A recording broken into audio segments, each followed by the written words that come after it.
Hi, welcome to Scratching the Surface. I'm Jarrett Fuller, and this is my podcast about design criticism and practice. Today's episode is a very, very interesting conversation with Sara Hendren. Sara is a designer, a writer, an artist, and professor whose work centers around adaptive design, prosthetics, and inclusive design. She teaches socially engaged design practices and designing for disabilities at Olin College, and is the writer of Abler, which is a site that collects examples of this type of design practice in the widest sense. I've been following Sara's work for a few years now and was really interested in talking to her about her own background and how she thinks about this work, as well as the role of criticism and writing in her design practice. And then we also talk about using critical design to actually make change. She has this great point of view that design has this inherent optimism in it, and I love this phrase that she uses in our conversation, that design is where ideas can live in things. I am so glad that I got to talk to Sara and think that she brings a new perspective to the podcast, and we get into some things that rarely come up in these conversations. So I've collected so many of the things we talked about in the show notes. If these subjects interest you, there's a lot of further reading you can do both on the Scratching the Surface website, and of course you should check out her site, Abler. I thought this conversation was so interesting and inspiring, and I'm so happy I can share it with you. So here is my conversation with Sara Hendren.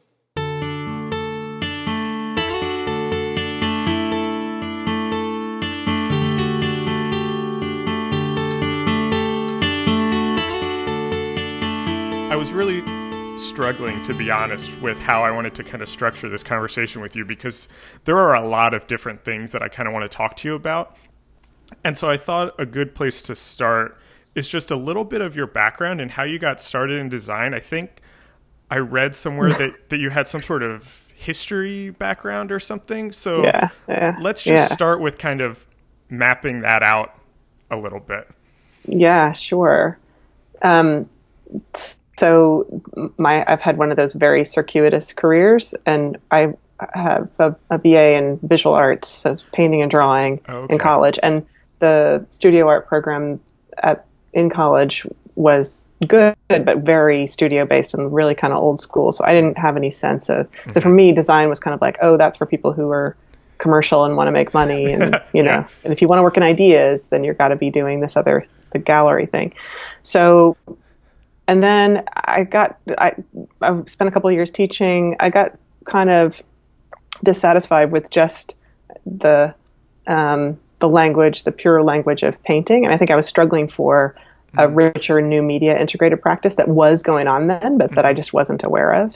And then I got a job in education research. And then I thought, I really want to know the history of these ideas. I was kind of thinking a lot about John Dewey and experiential education. And I just had these bigger questions about, like, why do we assume what we assume?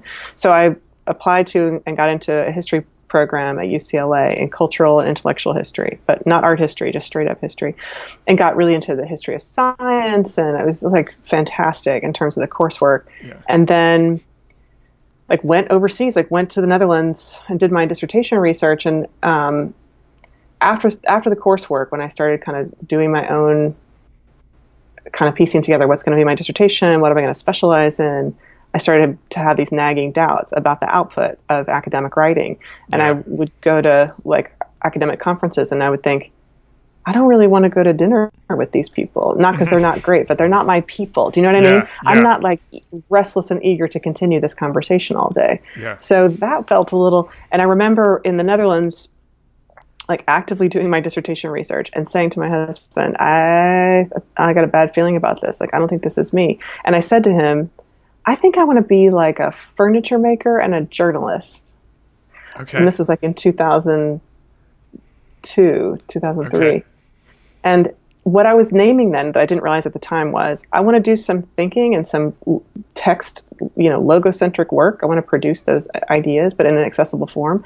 And I want to have a making practice. Right. I want to do both those things. And I didn't think even then that was possible that you could do that. You got to kind of pick, and you got to have a recognizable profession. So I dropped out of my PhD program. I freelanced and kind of cobbled together jobs, and I started making paintings and had some more shows, and eventually discovered kind of public new media, new genre artwork. And I thought, oh, this is where ideas can live in things. Oh, right. I see ideas and things. And I started Abler as a way to, I realize now, it didn't seem like it at the time, but, well, I just say, at the time, I thought, I need to do a website for my work. I'm making some paintings or whatever. But I don't want my website to be an online gallery. I want this website to be collegial and like find a community of people who are interested in these same kinds of things. And how can I do that? And I was looking around at like Building Blog and like Nicola Twilley and Pruned and, and I just thought like, oh, these are people who are looking at culture as an index of ideas, but they're kind of focused on this area, but it's like a super wide canopy, but like just constrained enough and just wide enough. And I thought, I want to do this for prosthetics. Now I'm leaving out that I had my first child in 2006 who has Down syndrome. So at the time I was just starting to really migrate my practice between painting and like public arts and going like, is this what it is kind of thing? And then my son's birth. And everything I discovered in disability culture, so all the wearables, all the gear, then everything kind of went like this, like sort of locked together. And I went like, oh, ideas, politics, stakes, convivial material culture. And that's how I got into design, like kind of the back door. Like fine arts is really kind of my first training in love. And I realized that design was actually the super blurry house to be thinking about politics and symbolic languages and symbolic culture.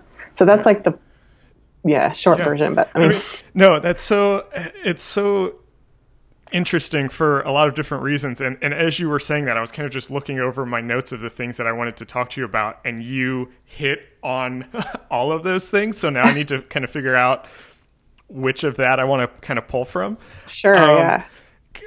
The thing that I really like about your work and what you do is, for me as a graphic designer, and there's this kind of strand of graphic designers that call themselves, or work in fields that they call critical design or speculative design or design fiction. And it all has a certain kind of look to it, a certain aesthetic to it, a certain kind of like feel to it. And it's all very much, it blurs that line, kind of like what you were saying, it blurs that line between design and art. And it feels like something that lives in a gallery instead of something that lives in the world, which is kind of where design should be. And that's what I think is so interesting about what you do is, I think your work falls under all of those things, but it's also very real. Yeah. How do you kind of think about that? I don't know if I really even have a question in there, but how do you kind of think about that intersection? Yeah, I mean, in the early days, so like, and I had 3 children in 5 years. So this was in LA. My son was born. Yeah, and that was like a whole like, wow, discovering parenting, and then also this sort of extra stuff going on for him and doctors and therapists and so on.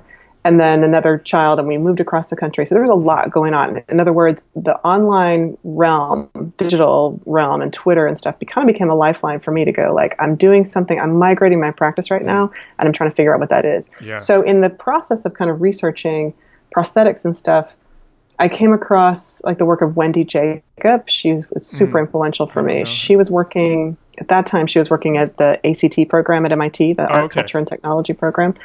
And she had been working on autism, and she worked with Temple Grandin, who's this very famous autistic self-advocate. She's in animal husbandry, written a bunch of books about the experience of autism. And Grandin has kind of sensory processing atypicalities, the way a lot of people who identify on the autism spectrum do.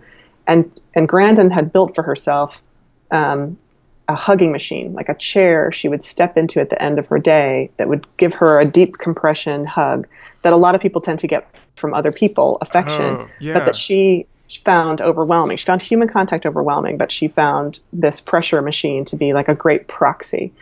And the New Yorker did a profile the New Yorker published an essay of Oliver Sacks, who had written a book. I think this is in An Anthropologist on Mars. Yeah, because it's Temple Grandin who called herself an anthropologist on Mars. The mismatch between her sensory organization and the built world. And Sachs, in this amazing essay, describes that hug machine. And this was in the late 90s in New Yorker. And I read that article too.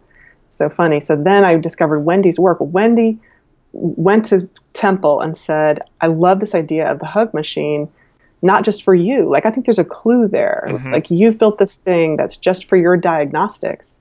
But what if furniture did give you a hug? Like, what if you could activate an affectionate furniture?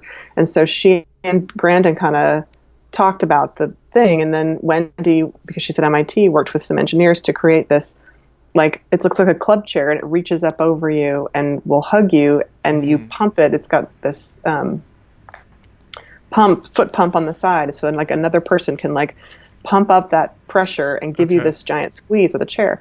And this to me was a total revelation. Like, I thought, oh my gosh, that product is therapeutic and poetic at once. Like, it's functional, and it's also doing this, like, incredibly, the work has so much pathos behind it. And I thought, that is my true north. Like, I just discovering like Natalie Jeremijenko and Krzysztof Wodiczko, people whose work was deeply issue-based and political, but also playful and expressive. And I mean, I guess Natalie and Krzysztof, they are a little bit more in the straight-up art world. Wendy's work is consumed as art, but I was so taken with the idea that Wendy made these squeeze chairs. Some of those chairs went to classrooms with autistic children in them as therapeutic objects.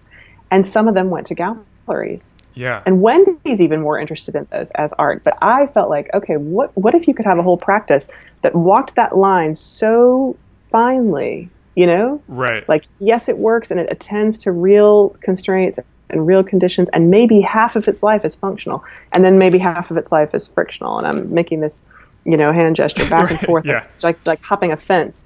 To me, that sweet spot is just like, and that's what, and also hearing, I was also really influenced by Alfredo Jar, this Argentinian artist that I took a class with while I was at Harvard GSD.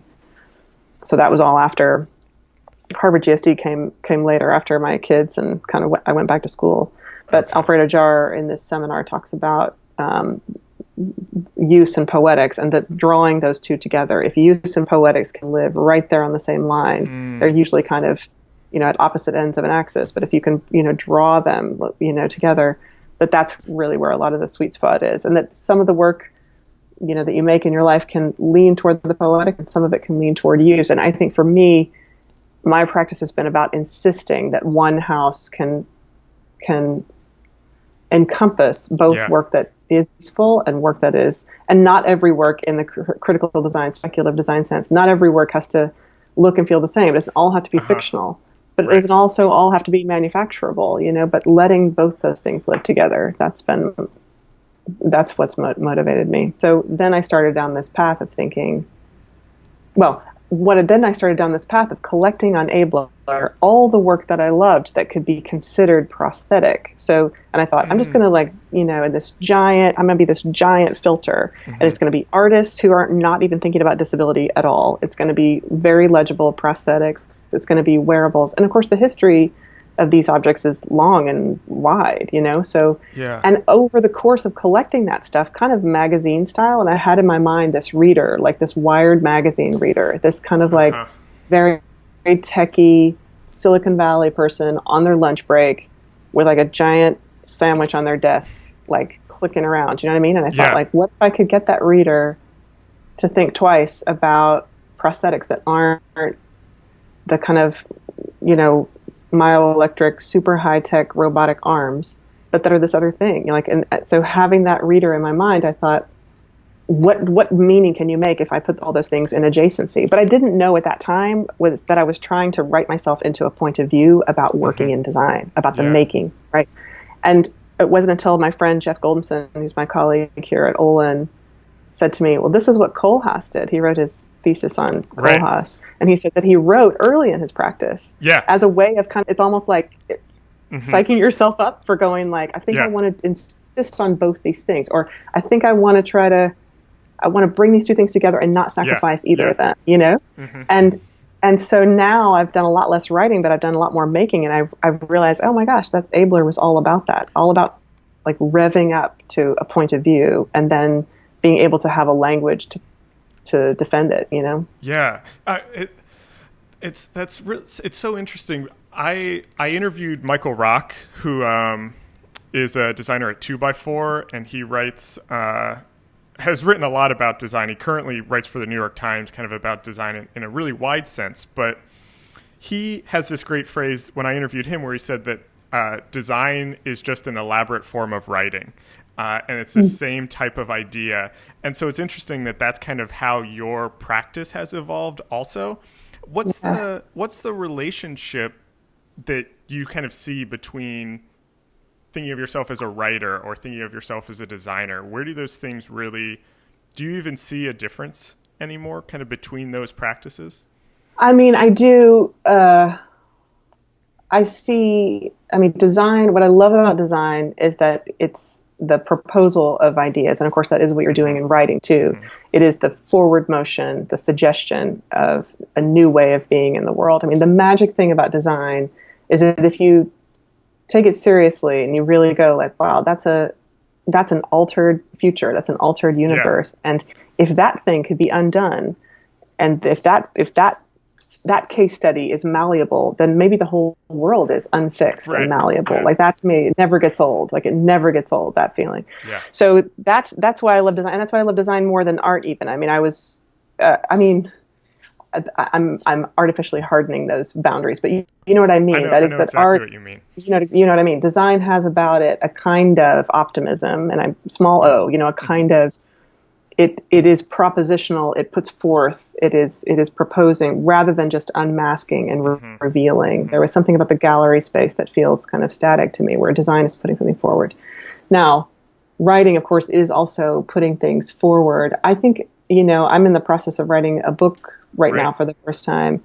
And I feel like I do need, not just in addition to short form and long form journalism, but I feel like I need for myself the discipline of writing that is different from design. Like design can do, and especially because the afterlife of my work in design is in images, right, that circulate in the digital realm as ideas. But they're ideas that are like a juxtaposition, a reversal of expectations, the documentation of an event that was an encounter in time. But writing can be feels for me like a necessary discipline to go, these are actually hard questions. If I'm looking at the future of an inclusive world or whatever, like for me, writing is at the highest kind of most urgent stakes that is indicated maybe in my design work. And that is there are real politics here. There's real neglect in the built environment for marginalized bodies. There are real rights issues. And I want to write about the way in which design makes those issues, manifest. But I want the accountability to go like, no, black and white and in print. Where does it come from? What do we think about it? On the one hand, on the other hand, get it exactly right. Because that maybe is my scholar kind of coming out again. It's funny, like maybe that historian a little bit. Yeah. So like, I'm curious about this proposition of Michael Rock's that they are the same. I'd like to hear a little bit more about that, actually. Yeah. I mean, it's one of the main reasons why I wanted to talk to you, is because as somebody who has really only seen your work online, I've watched, videos of you giving lectures, and we've communicated via Twitter. But as someone who, essentially is, kind of an outsider looking at your work, those seem completely seamless to me in your output of them. And it's the same way that I see Rem Koolhaas also, is that, he has kind of these ideas and these theories, and sometimes it comes out in an essay and sometimes it comes out, in a building or a class. And that's how I see your work also. And that it's, sometimes it's a research project, sometimes it's an actual artifact, and, now it's a book. So yeah, I kind of see it that you have them all together anyway. Well, it is true that I think in writing Abler, I didn't realize at the time that I was thinking, I'm going to try to put off having to decide between scholarship or writing and making. I'm like, I remember, and I was very influenced by Tim Maley. I don't know if you know him from Quiet Babylon. He's doing familiar. It wrong on Twitter. So he early on, he's just done a whole lot of writing, a whole lot of journalism, but also a whole lot of event wrangling and collaborative design work. And he just, for the longest time, I just watched him from afar, and now we've become friends. But I just remember thinking, like, Tim is refusing to decide. Like, Tim is saying, like, I have a multifaceted practice. And I don't know, like, why it took me so long to feel like it's okay. You don't have to be in one lane. I mean, there's actually a long history of people with a mixed practice. But I grew up, I don't know, I just kind of grew up with this very earnest, like, kind of obedient, very, sort of keep your head down, kind of upbringing, like, don't toot your own horn and careful with your ego and so on. And so I think it took me a while to feel like, let the ideas kind of manifest in the ways that they want to. And you don't have to be an expert to suddenly, to decide it's okay to make something. Yeah. I mean, in general, for a long time, I was also really influenced in the course of Abler and kind of starting my work by Claire Pentecost and the idea of the public amateur. My friend Kevin Hamilton pointed me to her.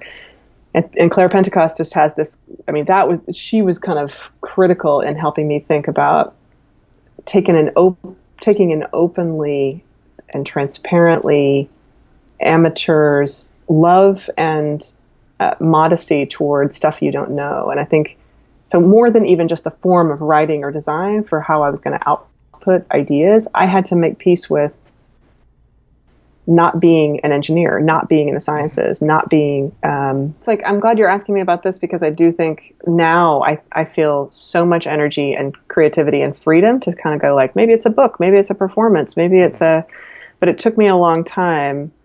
And it took kind of the permission and the words of Claire Pentecost to kind of go, oh no, the outsider, the amateur, with humility and love, like, has a role to play vis-a-vis big power structures, perhaps especially big science and big STEM. I mean, I did go through a long period where 2 or 3 years where I thought, maybe I need a PhD and I've got to learn how to code and, like, become an engineer to speak about engineering. And I realized at a certain point that I could work in this way based on other kinds of experiences and it wouldn't have to be a kind of domesticated complementary way. Do you know what I mean? The way the arts are often like the enrichment for the sciences, or the illustrator of the sciences, or the provocateur of the sciences. There's something else, I think, there's something more integrated and more rich and kind of like just another kind of adjacency. And I realized at a certain point, like, Pentecost was talking about the way she's worked against kind of big corporate agriculture, and the way that she brought and has theorized, about working as an artist in an almost willfully modest and naive way, but working nonetheless against big behemoth structures, and letting that be an artful form, And so for a while, I felt like, that's what I'm doing. I'm sort of alongside and also then against, when necessary, the kind of big medicalizing logic of disability, but also the, just the kind of high tech, the conflation of high tech with innovation and all that. So eventually I felt like, oh no, I'm of course very professionalized and academic. Like I have kind of, so it's a different moment, but I feel now, in other words, just to circle back to your first query, like now I do feel like, yes, the design and the writing, and that it all comes from the same kind of impulse. And it's all I can say is it's great getting older, because I feel more, sincerely, I feel more confidence. I sort of feel more like, I'm going to, even if I'm not sure if it's a new experience, I'm not sure how to do it, what's next, I'm going to take those first steps. This podcast kind of at a high level is about design criticism. It's about how we talk about design and what the discourse around design should be. And I have your website pulled up right now, and on your about page, you list, that the spaces that you're interested in are adaptive and assistive technologies, prosthetics, inclusive design, accessible architecture. And I was thinking about those, and I was thinking about design criticism, and I feel like so much of the things that I talk about on this podcast is that design criticism needs to kind of move away from the single artifact and how it looks and into the world and how it affects the world. And I feel like those things you have listed are like exactly the types of things that design criticism should be talking about. And so I was interested in kind of your thoughts on the discourse around design, and especially around these things that you work so closely in, and that discourse and how that's kind of moving your work forward. Yeah, I mean, I think, especially when I think about what I'm tackling in my book, and it's really not written for a design audience. It's a trade publication, but apparently, for the general nonfiction reader, design books don't easily sell. It's still thought to be a kind of specialist enterprise. So I've had a lot of conversations with editors about what's the entry point? How do you get people to understand the profound shaping of our lives that happens in design? And I do think lately I've been thinking about design as the kind of the sensory entry point, the wonder that is that's evident in the built environment. That is that all the daily stuff, the detritus, the handheld things, but also the shape of our rooms in our cities, is packed with human values. They're packed with unknown histories. They're packed sometimes with really accidental and kind of arbitrary choices, and people don't realize that either. And if we start there with kind of like, wow, the wonder of how these things came to be, considering how much we think of them as fixed and permanent, then again we start to open that up and think like, what else might we also tackle? And for me, that's a kind of side door into what I also want to talk about, which is the urgency around disability. So I'm trying to do a couple things, right? I'm trying to write about design differently. I'm also trying to write about disability differently, because disability for the popular reader is just like an abysmal landscape right now. I mean, the popular representation of disability is just awful. It's either super sentimental or really heroic and overcomer kind of stories, or inspiration kind of like with just treacle and purple prose. Like it's really bad. Yeah.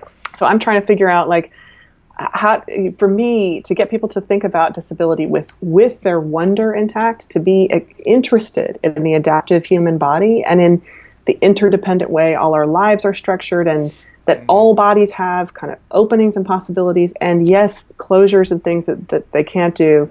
Just be interested, right? And then the urgency of that will become evident to you. But how do you get interested? Not in a kind of like eat your spinach way. Well, design is a way to get there. But I'm also fascinated by good design writing as such, and there I go back to like Building Blog or like Alexandra Lang or Alyssa Walker, these people that I was watching who have all the complexity of good histories and attentiveness to detail and, tracing those trajectories, but also we're writing resolutely for the general reader. Yeah. And I thought what these people do is to take the built environment, to take what we can sense in one of our 5 senses or more, and to use it as an index, sort of iceberg style, of culture and of politics and of interconnectedness. And I think, so I'm really excited about, and I feel like there's just too little, I suppose, design criticism that takes us kind of into deep reportage, right? With deep reportage kind of values on who are the people behind these things and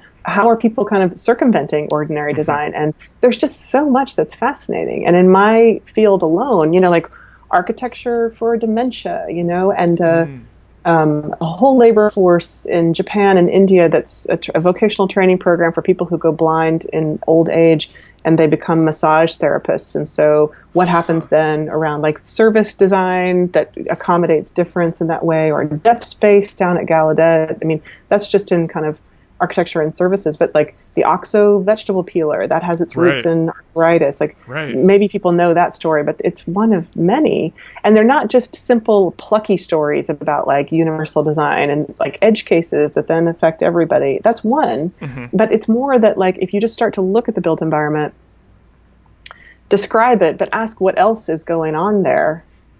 who are the people behind it? What's kind of what is this? What is the design actually activating and making possible?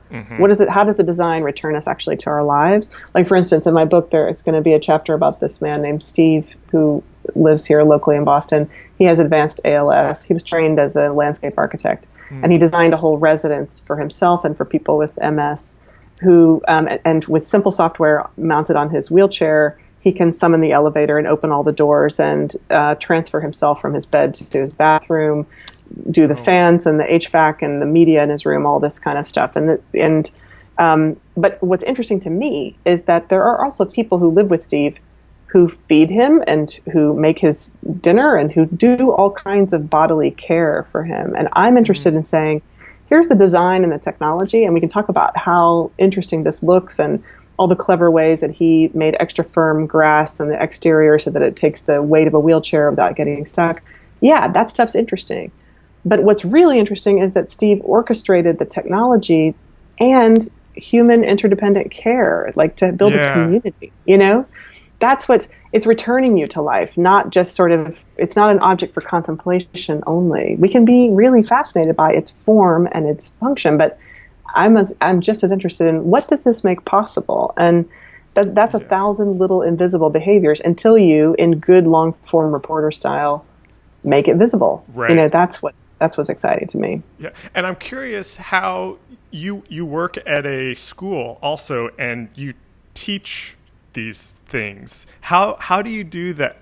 That's a big question, but what types of things are you teaching to your students kind of about all of these subjects? How do you kind of share that knowledge? Yeah.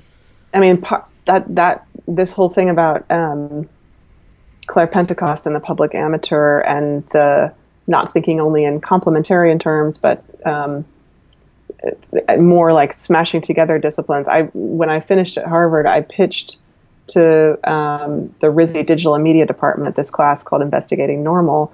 And for me, it was, and I said, what I really want to do is see if I can, kind of experiment style, see if I can teach students who want to build gadgetry in a kind of problem-solving paradigm, and also mentor some students who want to make art. And can I take all this stuff that I've learned from Abler, and can I say to them, you can do one of two things, but we're going to do it in the same house, and we're going to look at each other's work, and we're going to call it all one thing, which is this investigative practice, Wow. Yeah. Yeah. And I didn't fully know that I could do it. And in fact, so the chair then of the new media department, the digital and media department, said, let's cross-list it with industrial design. So this was perfect, right? Like people who were really into function.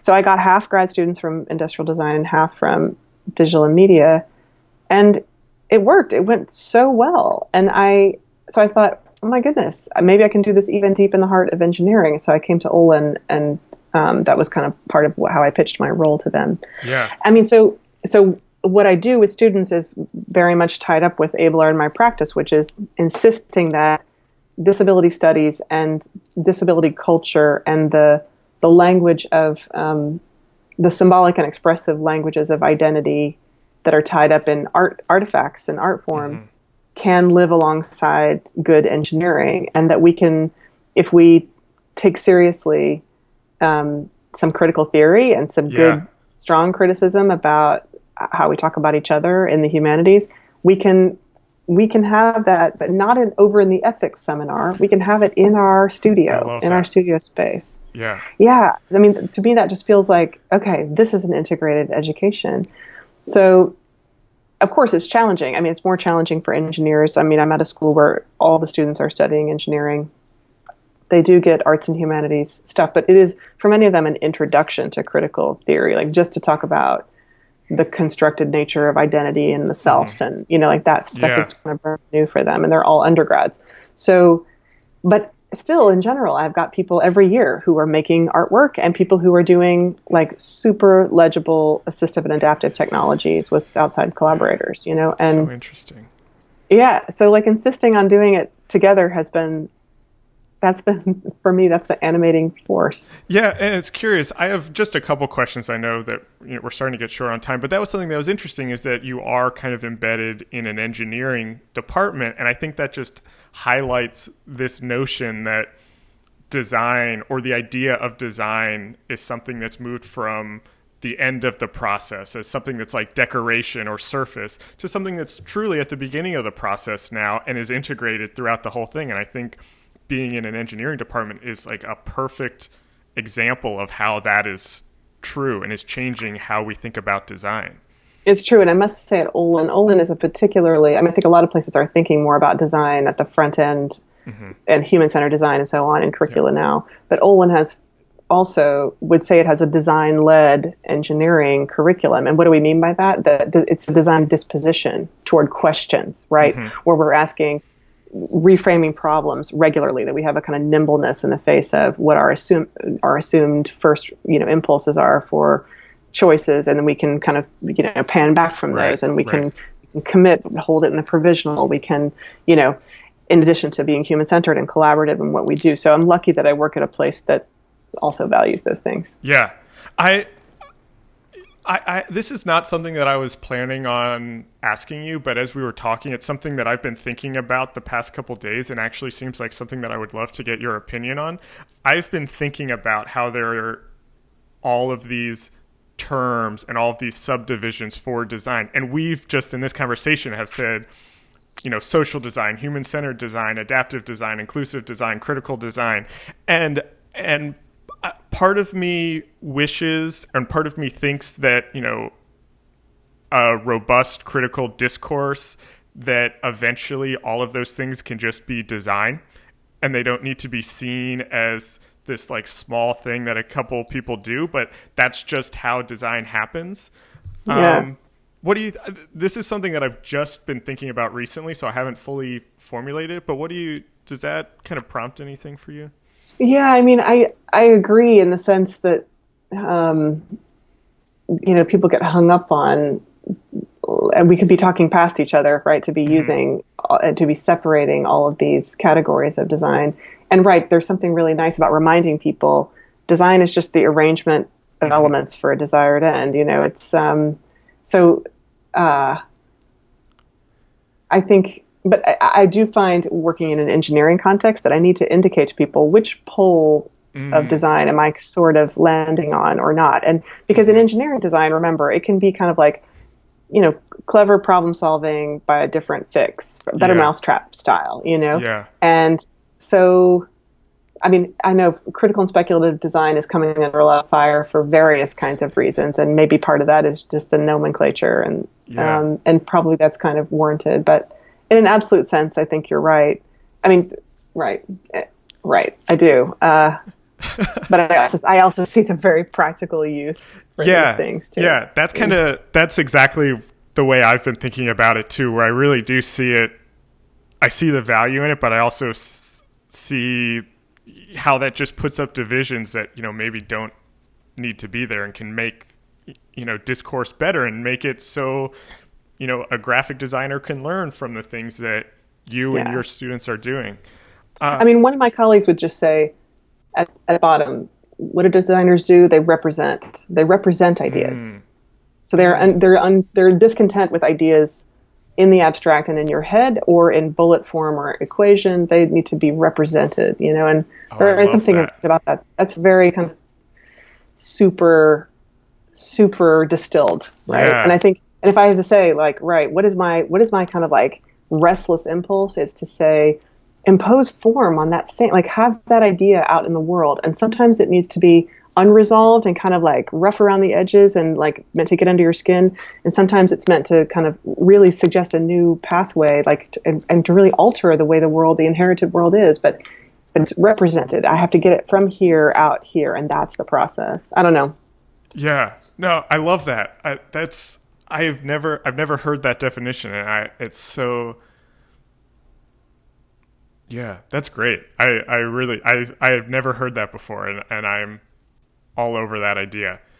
It works, I think. Yeah. Yeah. My last question is something that kind of just encapsulates everything that we've been talking about, and I almost hesitate asking because it almost feels reductive after all of this, but I'm really curious about how, your background and kind of studying, the history of ideas and critical theory and and these sorts of things. What is just like very simply, what is the value of having that type of knowledge? I'm getting my MFA now, and it's in graphic design, but I'm getting a concentration in critical theory. And so I agree that it's important, but my undergrad education was none of that. It was all very formal and very about how to make things.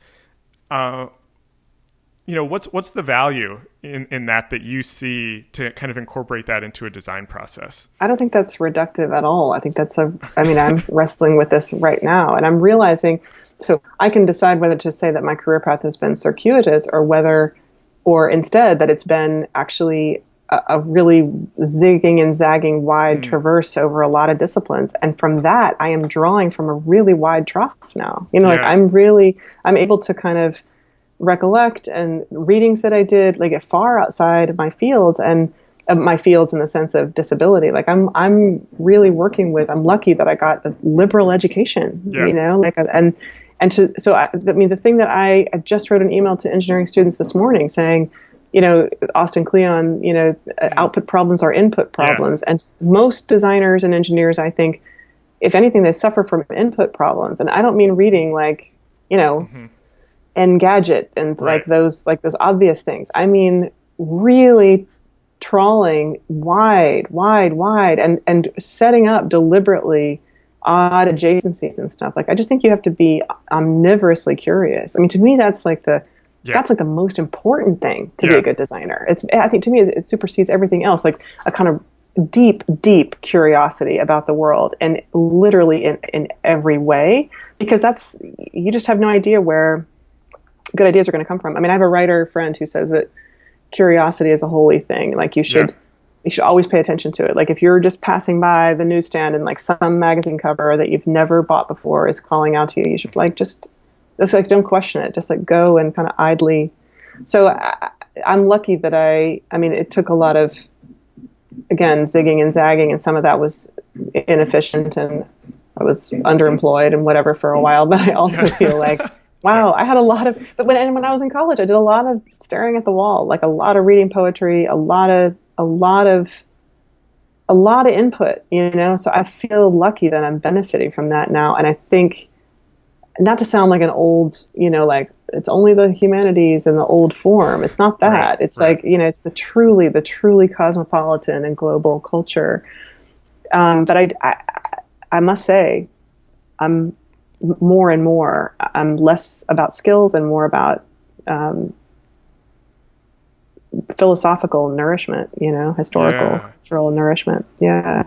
Yeah. I love that. And I feel like that, really does kind of embody how I see your work and how I see the work that you're doing. And so I really appreciate the work that you're doing, and I love kind of seeing what you're working on. I'm looking forward to the book, and I really loved this conversation. I thought it was so great and so interesting. So thank you so much for talking with me. Yeah, a pleasure, a total pleasure.